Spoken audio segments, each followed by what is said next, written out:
이 자리에 함께 나온 여러분들을 축복합니다. 우리 옆에 있는 분과 한번 축복 나눌게요. 하나님은 당신과 동행하고 있습니다. 시작.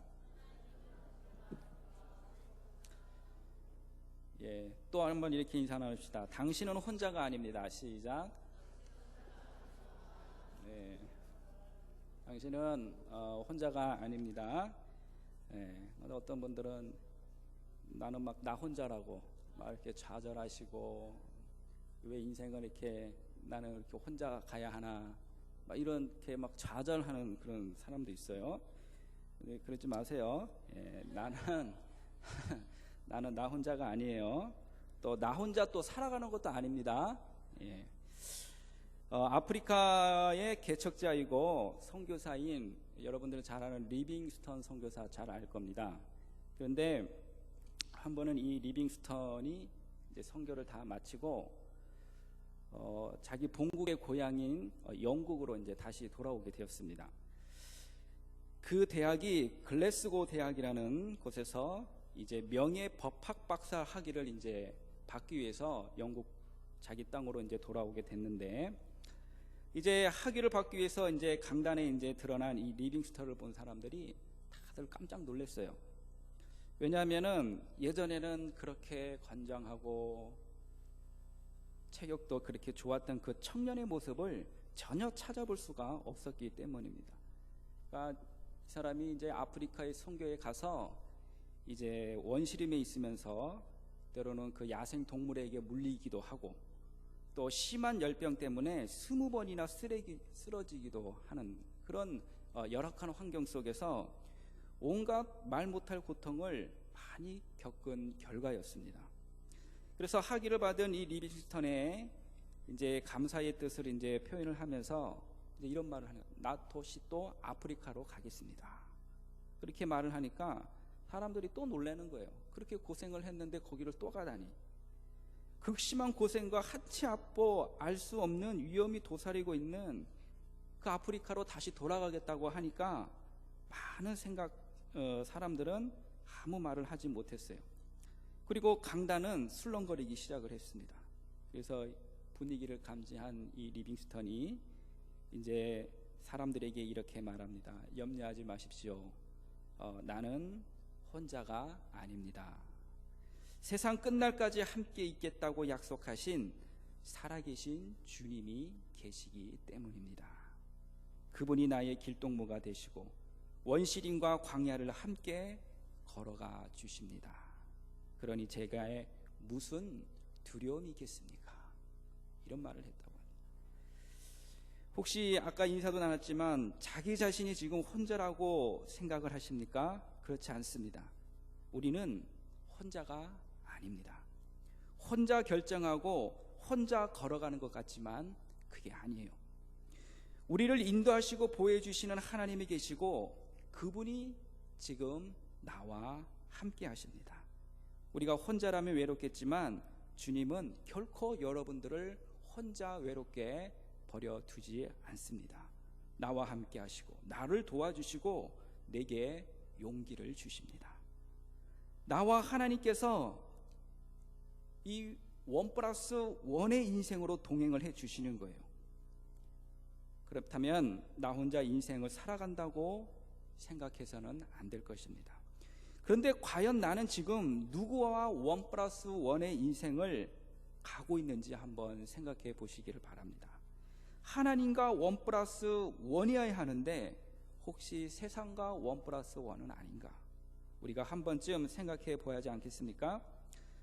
우리는 분명 하나님과 하나가 되는 삶을 살아야 해요.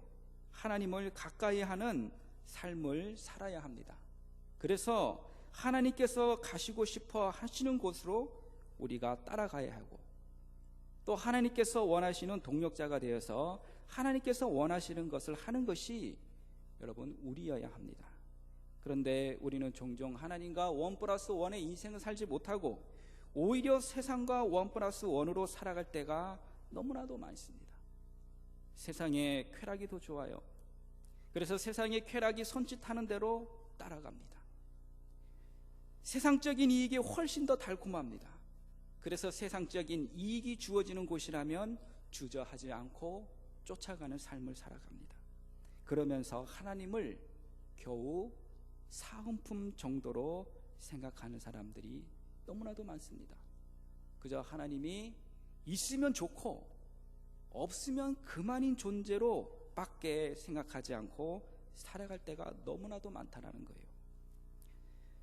여러분들은 세상과 더 가깝습니까? 아니면 하나님과 더 가깝습니까? 우리가 하늘나라의 시민이 되어서 천국 백성으로 살아간다 할지라도요, 우리는 이 세상이라고 하는 이 울타리 안에서 절대로 벗어나서 살 수는 없습니다. 우리가 영의 양식인 하나님의 말씀을 먹지만 동시에 육신의 건강과 생명을 위해서 육의 양식도 먹어야 합니다. 우리가 예수 그리스도를 믿음으로 주어진 의의 옷을 입고 살고 있지만 동시에 우리의 몸을 보호하고 우리를 감싸주기 위한 옷도 입어야 합니다. 우리가 천국을 소망하며 살아가고 있지만 우리는 여전히 이 세상에 부딪히는 많은 현실 앞에서 동시에 살아가고 있는 것입니다. 그래서 천국 백성인 우리가 이 세상에 속하여 살아갈 때 우리는 이 세상을 어떻게 생각하며 어떻게 살아가야 하는가 하는 중요한 문제를 우리는 풀어나가야 합니다. 그래서 리차드 니버라고 하는 이 유명한 신학자가 있는데 이분이 쓴 책 그리스도와 문화라는 책을 썼습니다. 그런데 이 책에서 우리 그리스도인들이 믿는 우리 기독교와 신앙인들이 세상으로 표현되는 이 문화를 도대체 어떻게 우리가 받아들여야 되며 어떻게 이해를 하고 대처하느냐에 따라서 5가지의 유형으로 나눌 수 있다고 정의를 내렸습니다. 다시 말하면 우리 신앙인들이 세상의 중심에서 세상을 주도하는 문화를 어떻게 이해하고 있느냐는 거예요. 조금 어려운 말이 될 수도 있겠지만 한번 잘 들어보시면 이해가 되실 겁니다. 첫 번째 유형은 문화의 적대적인 입장입니다. 그러니까 반문화적 입장을 취하는 거예요. 그래서 이 세상은 다 나쁘다, 세상은 모두 사단의 문화이기 때문에 거부를 해야 한다는 겁니다. 세상의 문화는 마귀의 문화이기 때문에 관심을 가져서도 안 되고 거기에 참여해서도 안 되고 거기에 빠져서도 안 된다고 생각을 하는 거예요. 현대에도 실제로 그렇게 사는 사람들이 있습니다. 저기 북아메리카에 아미시라고 불리는 암만파 기독교인들이 약 한 10,000여 명이 살고 있다고 합니다. 그런데 이들의 모든 현대 문명을 거부를 한다고 해요. 17, 8세기의 유럽 문화를 지금도 지키며 살아갑니다. 전화 쓰지 않고요, 전열기구 사용하지 않습니다. 물론 자동차 안 탑니다. 농사 짓고 살면서 현대적인 농기계를 사용하지를 않습니다. 그렇게 살아가는 것이 그 사람들은 성서적인 삶이라고 생각을 하는 거예요. 근데 여러분, 우리는 세상의 문화 밖에서 살 수는 없어요. 세상의 문화를 거부한다면 우리 어떻게 살아야 합니까? 우리는 저기 산속에 들어가서 수도사 생활을 해야 돼요. 모든 거 다 번져버리고 깊은 산속에 들어가서 오직 기도와 명상으로만 살아가야 합니다. 그래서 우리가 세상 속에 살아가려면 긍정적이든 부정적이든 여러분, 우리는 문화의 영향을 받고 살아갈 수밖에 없습니다. 두 번째 유형은 문화에 속한 기독교입니다. 속문화적 입장을 취합니다. 이 말은 교회는 세상에 속해 있기 때문에 이 세상의 문화를 따라가야 한다는 거예요. 교회가 세상으로부터 구별되어 있는 것이 아니라 세상에 있는 많은 문화와 사건 가운데 그저 그냥 하나의 작은 그냥 일개일 뿐이라는 거예요. 그래서 교회는 그저 세상이 가는 대로, 또 세상이 또 하고자 하는 대로 그저 발맞춰 가야 한다는 것입니다. 그래서 옛날 그 독일의 나치 정권 시절에 독일의 교회들이 많이 그랬습니다. 그래서 히틀러를 위해 기도했고 히틀러가 하는 일에 찬성하고 힘을 보탰습니다. 세 번째 유형은 문화 위에 있는 기독교를 지향하는 문화 우월적인 입장입니다. 교회와 세상 문화 다 인정합니다.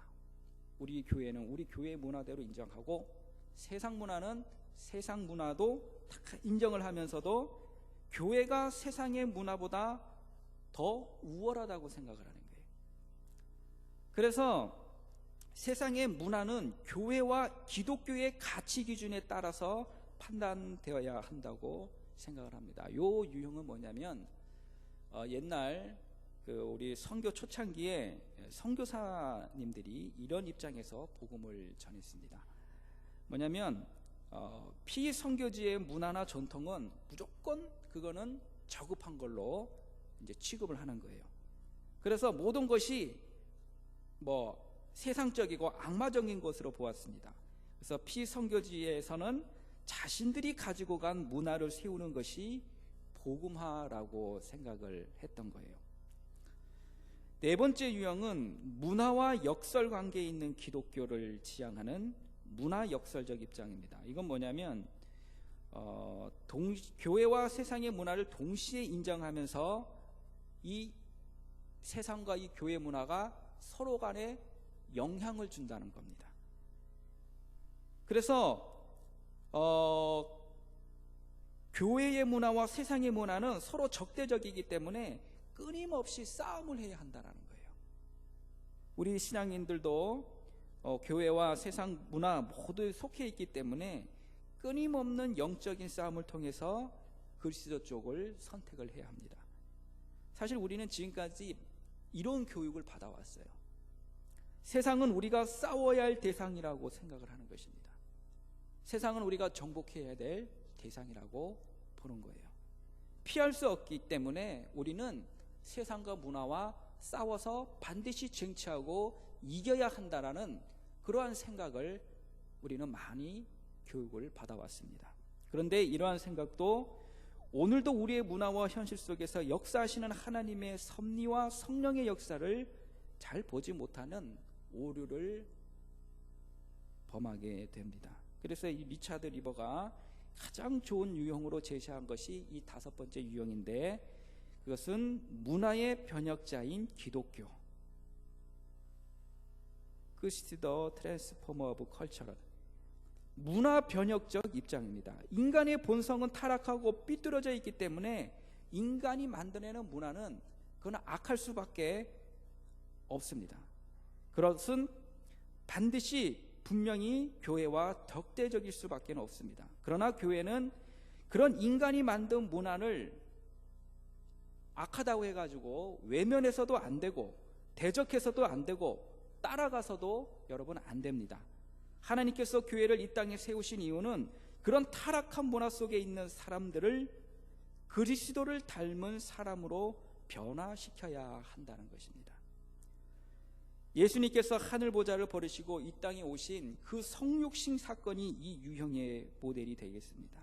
우리 예수님께서는 죄악된 세상에 오셔서 구원을 주셨습니다. 교회를 세우시고 교회를 통하여 새로운 세상을 만들어가기를 원하셨습니다. 그래서 교회는 이 땅에 그리스도의 나라를 만들어가야 할 책임이 있는 겁니다. 그래서 우리 예수님께서 천국을 누룩에 비유하셨어요. 누룩 아주 작은 거지만 가루 속에 들어가면은 가루를 부풀리는 역할을 합니다. 교회와 우리 그리스도인들도 세상의 문화 속에 들어가서 타락하고 악하고 죄악으로 가득 찬 세상을 바꿔야 한다는 거예요. 로마의 핍박을 받은 교회가 핍박을 받으면서도 사회 구석구석에 들어가 로마를 바꾼 것처럼 말입니다. 그러기 위해서는 우리의 잘못된 사고를 먼저 바꿔야 합니다. 또 우리는 자꾸 이분법적인 그런 생각이 너무나도 강합니다. 교회에서 활동하는 것은 하나님께서 기뻐하시니라고 생각하고 가정이나 또 직장이나 학교나 활동 밖에서 교회 밖에서 하는 것은 하나님께서는 전혀 관심을 갖지 않는다. 그것은 잘못된 생각이죠. 우리가 교회에서 예배드리고 기도하고 찬송하는 것만큼 가정에서 주부가 빨래하고 밥하는 것도 중요한 겁니다. 그것도 하나님의 일이고 하나님께서 기뻐하시는 겁니다. 직장에서 열심히 일하고 그것도 교회에서 열심히 헌신하는 것 이상으로 하나님 앞에 헌신을 하는 거예요. 나의 그런 작은 충성과 헌신이 내가 있는 그 자리를 변화시키는 역사를 만들어 가기 때문인 것입니다. 여러분, 우리가 살아가는 모든 삶의 자리에 여러분들의 삶의 위치가 다 다를 거 아니겠습니까? 공부하는 학생들이 있을 것이고 직장에 다니는 사람도 있을 것이고, 여러분들이 속하는 그 모든 삶의 위치에서 그 삶의 자리는 하나님께서 나를 그곳에 파송하셨다는 사실을 여러분 꼭 기억을 해야 합니다. 우리가 하나님의 파송을 받고 살아가는 우리의 삶에도 때로 어렵고 힘든 일이 있습니다. 하나님께서 보내주신 자리라 그래도 그것이 축복의 자리인데, 그 축복의 자리라 그래도 그 삶의 위치에는 너무 힘들고 어려운 일이 생기기 마련이에요. 거대한 바다를 향해 하던 배가 때로는 암초에 걸려서 큰 위기에 빠지는 것과 마찬가지입니다. 인생의 향해를 가다 보면은 우리는 뜻하지 않는 수많은 고초를 겪기도 합니다. 그게 우리의 삶이에요. 그것이 향해하는 우리의 삶의 모습입니다. 그러면 여러분, 인생의 향해서 뜻하지 않은 암초에 걸렸을 때 어떻게 해야 하겠습니까? 항해 도중 암초에 걸린 배는 그 암초를 벗어나기 위해서 가장 먼저 하는 것이 여러분, 이 닻을 내리는 것입니다. 이 닻이라고 하는 것은 배가 어떤 곳에 정박하기 위해서 바다 밑으로 내리는 그런 커다란 쇠뭉치를 말하는데, 그런데 그 닻은 항구를 정박하기 위해서만 사용하는 것이 아니에요. 또 필요한 것이 있습니다. 그것이 뭐냐면은 암초에 걸려서 배가 나가지도 못하고 뒤로 가지도 못하는 그런 상황에서도, 위기의 순간에서도 이 닻은 쓰인다라는 겁니다. 커다란 배가 암초에 걸리면 몇몇 선원들이 모터보트나 구조선을 이 닻을 싣고서 닻의 체인이 허락하는 만큼 멀리 가서 닻을 내려놓습니다. 그때 닻을 내려놓는 장소는 반드시 배가 가고자 하는 방향에다가 떨어뜨려야 돼요. 그때 잣을 내려놓는 장소는 반드시 배가 가고자 하는 방향이어야 합니다. 그러면 무거운 닻이 바다 아래로 가라앉으면서 그 줄에 끌려서 배가 앞으로 움직이게 되고, 그러면서 암초에서 벗어날 수 있다는 것입니다. 때로는 먼 바다에 갔다가 닷을 내려놓고 그 닷줄을 끌어당김으로 배가 앞으로 전진하기도 합니다. 그래서 암초에 걸린 배는 닷을 앞에다 던지는 거예요. 여러분, 같은 이치라고 생각을 합니다. 우리 인생에 암초와 같은 그런 커다란 문제가 우리의 삶을 붙잡고 있어서 앞으로 갈 수도 없고 뒤로 물러설 수도 없게 되었을 때, 여러분, 닻을 반드시 앞에다가 던지시기를 바랍니다. 그런데 우리 인생의 닻은 희망의 닻이에요. 앞을 향해 던진 희망의 닻은 제자리에 주저앉은 우리의 삶을 앞으로 힘차게 끌어당기는 힘이 되어서 좌절과 절망이라는 우리의 삶의 자리에서 일어설 수 있게 만들어줍니다. 그 희망은 반드시 예수 그리스도 안에서 발견된 희망이어야 합니다. 세상은 아무리 둘러보아도 우리에게 영원한 생명과 우리에게 영원한 희망을 줄 수 있는 것이 아무것도 없습니다. 줄 수 있는 것이 없어요.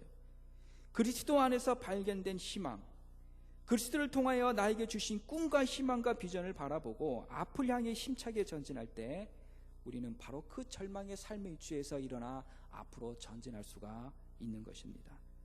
그리고 암초에서 벗어나 멀리 닻을 내리기 전에 우리가 또 한 가지 알아야 할 것이 있는데, 그것은 배를 붙잡고 있는 그 암초가 있는 그 바다를 이해를 하는 거예요.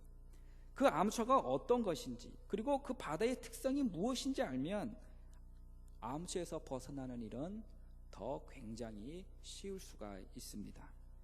앞에서 말씀드린 이 리차드 니베가 말한 것처럼 세상의 문화를 외면을 한다거나 또 거부를 하거나 따라가는 길에는 내 삶을 통해 역사하시는 하나님의 섭리를 볼 수가 없습니다. 그래서 우리는 우리가 사는 세상을 알아야 되는데, 우리가 몸담고 살아가는 세상의 문화를 알아야 하고요, 또 그 문화 속에서 어떻게 하는 것이 하나님께서 원하는 것인지를 알아야 합니다. 오늘 나를 바로 이 자리에 있게 하신 하나님의 뜻을 여러분 생각하시면서 오늘 여기라고 하는 시간과 공간과 문화 속에 나를 살게 하신 데는 그만한 이유가 있는 겁니다. 여러분이 직장에 보내주신 이유가 있고, 학교에 보내주신 이유가 있고, 또 우리 희성교회 청년부로 소속된 하나님의 이유가 있는 거예요. 때로 그 문화가 우리 삶의 암초와 같은 역할을 할 수도 있습니다. 그러나 우리는 그것을 극복하고 그 안에 하나님의 거룩하심을 이루어가기 위해서 그 문화를 변화하는 변혁자로 살기 위해서 우리는 그 문화를 이해하고 알아가야 하는 것입니다. 그리고 그 문화는 하나님께서 당신의 뜻을 이루어 가시는 거룩한 삶의 현장임을 또한 알아야 합니다. 그래서 오늘 읽은 이 말씀에 이 사도 바울이 우리에게 이렇게 권면을 해줍니다. 너희는 이 세대를 본받지 말고, 너희는 이 세대를 본받지 말고. 이 세대는 우리에게 희망을 줄 수가 없기 때문이에요. 세상과 그 문화를 따라가지 말라는 겁니다. 세상이 물질 만능주의에 빠져 있다 하더라도 교회와 그리스도인들은 절대로 물질 만능주의에 빠져서는 안 된다는 거예요. 음란과 타락의 문화가 세상을 집어삼킬 듯이 거세게 몰려온다 할지라도 교회와 우리 그리스도인들은 절대로 그런 문화에 동화되어서는 안 된다는 거예요. 죄를 지으면서도 양심의 가책을 받지 않는 무딘 양심으로 살아가면서도 그게 잘못된 건지 잘못 안 된 건지 그것조차도 모르고 사는 그런 시대 속에서 우리는 하나님의 말씀을 통해서 양심을 깨끗하게 해야 하고 우리의 영혼을 정결하게 해야 하는 것입니다. 그래서 우리는 이 세대를 본받아서는 안 됩니다. 이 세상과 이 세상의 모든 죄악된 문화에 그저 좋으면 좋다는 식으로 적당하게 타협하며 살아가서는 안 되는 거예요. 대신에 우리는 어떻게 해야 합니까? 오직 마음을 새롭게 함으로 변화를 받아야 합니다. 우리의 모든 죄와 타락한 성품은 그리스도의 십자가에 못 박고 예수 그리스도의 심장을 우리의 심장에 이식해서 그리스도의 마음을 가져야 합니다. 그게 마음을 새롭게 함으로 변화를 받는 것입니다. 그리고 그 변화된 마음으로 어떻게 하느냐? 하나님의 선하시고 기뻐하시고 온전하신 뜻이 무엇인지 분별을 해야 한다는 거예요. 오늘 내 삶에 하나님께서 원하시는 것이 무엇인지 찾아내야 하는 것이에요. 우리는 세상을 그냥 생각 없이 사는 사람들이 되어서는 안 됩니다. 내가 있는 자리가 어디든지 바로 그 자리에서 하나님의 선하시고 기뻐하시고 온전하신 뜻이 무엇인지를 분별할 수 있는 그런 영적인 분별력을 가지고 있어야 돼요. 우리 인생에 향해서 암초로 걸려 위기를 맞았다 하더라도 우리는 하나님께서는 결코 우리를 인생을 파멸로 몰아가기를 원치 않으십니다. 암초와 같은 위기 속에서도 우리를 향한 선하고 또 온전하신 뜻이 분명히 있다라는 거예요. 근데 그것을 찾아내야 된다는 것입니다. 그것을 찾아내기 위해서 우리는 먼저 닻을 내려야 합니다. 배가 암초를 만나면 배 뒤편에 닻을 던지는 것이 아니라 진행하고자 하는 그 방향을 향해서 닻을 내리는 것처럼 우리도 앞을 바라보면서 희망의 닻을 내려야 합니다. 하나님께서는 반드시 우리에게 주실 좋은 것들을 바라보면서 닻을 내리는 것입니다. 그렇게 앞을 향해 닻을 내는 사람은 이렇게 고백할 수가 있는 거예요. 생각하건대 현재의 고난은 장차 우리에게 나타날 영광과 비교할 수도 없도다. 여러분 그렇습니다. 지금은 고난 때문에 삶이 힘들고 어려울지라도 그것으로 우리의 인생이 절대로 끝나는 것이 아닙니다. 반드시 기억하십시오. 암초에 걸렸다고 인생의 향해를 포기할 수는 없는 거예요. 앞을 향해 희망의 닻을 내려야 합니다. 하나님께서 우리에게 약속하신 장차 우리에게 나타날 영광의 우리의 희망의 닻을 앞을 향해 내려야 합니다. 여러분, 여러분의 삶의 위치에서 어떤 힘들고 고난이 있는 상황이라 할지라도 희망의 닻을 내릴 영광스러운 미래가 있다는 사실을 여러분 꼭 잊지 마시길 바랍니다. 왜? 희망은 하나님께 있기 때문이에요. 소망은 하나님께 있기 때문입니다. 복의 근원은 하나님께 있기 때문이에요. 그래서 하나님께서 준비하신 놀라운 축복의 세계를 우리가 바라보아야 하는 것입니다. 주님만을 바라보아야 하는 것이에요. 그게 희망이에요. 그곳에 희망의 닻을 내리시기를 바랍니다. 하나님을 믿는 사람에게는 그 어떤 상황 속에서도 절망이라는 것은 없어요. 때로 우리 환경은 절망스러울 수는 있어요. 내 주위에 있는 배경이 암울하고 참담할 수는 있습니다. 그러나 우리에게는 희망의 닻이 있기 때문에 절망이 없는 거예요. 그 희망의 닻을 하나님의 약속 안에 내리면 여러분 절망이 사라질 줄 믿습니다. 그리고 고난을 이겨낼 용기가 생길 줄 믿습니다. 우리 안에 희망의 닻이 있는데도 왜 우리는 종종 실망하고 좌절하고 그렇게 낙담을 합니까? 그 희망의 닻을 잘못된 곳에 내리기 때문이에요. 과거를 향하여 닻을 내리는 사람은 늘 불평하고 좌절할 수밖에 없습니다. 그런데도 우리는 어려운 문제를 만나면 자꾸 과거를 생각합니다. 옛날 암흑에도 여러분 우리의 과거가 아무리 쓰라리고 아플지라도 내일은 희망임을 꼭 기억하시기 바랍니다. 하나님은 언제나 우리에게 좋은 곳으로 주실 준비를 하고 계시고 계세요. 너희가 악한 자라도 좋은 곳으로 자식에게 줄 줄 알거든 하물며 하늘에 계신 너희 아버지께서 구하는 자에게 좋은 곳으로 너에게 주시지 않겠느냐. 하나님께 기도하며 하나님께 희망의 닻을 내리는 사람에게는 절대로 실망하지 않는 축복으로 하나님께서 우리에게 베풀어 주십니다. 좋은 곳으로, 우리가 기대하는 것보다 그 이상으로 더 좋은 곳으로 우리에게 반드시 주시기를 원하시는 분이세요. 여러분 희망의 닻을 반드시 앞을 보며 가시기를 바랍니다. 그런데 우리가 희망의 닻을 내려야 하는데 우리가 자꾸 욕심의 닻을 내리면 어떤 고난 앞에서도 좌절할 수밖에 없음을 알아야 합니다. 그래서 이 사도 베드로가 우리에게 이렇게 말씀해 주는 거예요.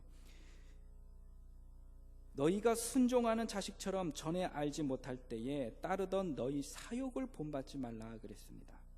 우리의 욕심, 사욕을 쫓을 때 우리는 실패합니다. 좌절합니다. 왜냐하면 우리의 욕심은 닻을 내릴 만한 것이 못 되기 때문이에요.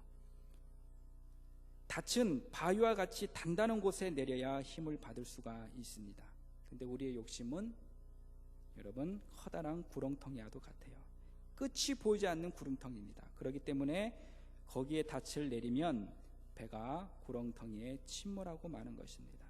여러분 우리의 욕심은 끝이 없습니다. 아무리 많은 곳으로 채워도 채워지지를 않습니다. 반드시 하나님의 약속이 있는 앞을 향해 희망의 닻을 내리시기를 바랍니다. 때로 우리의 삶이 힘들고 어렵거든 꼭 닻을 하나님의 약속의 말씀에 내려 그것에 힘을 얻고 앞을 향해 힘차게 전진해가는 우리 복된 지성교회 청년부 모두가 되기를 바라고 그러한 인생의 향해를 저어갈 수 있기를 우리 예수님의 이름으로 축복을 드립니다. 기도하시겠습니다.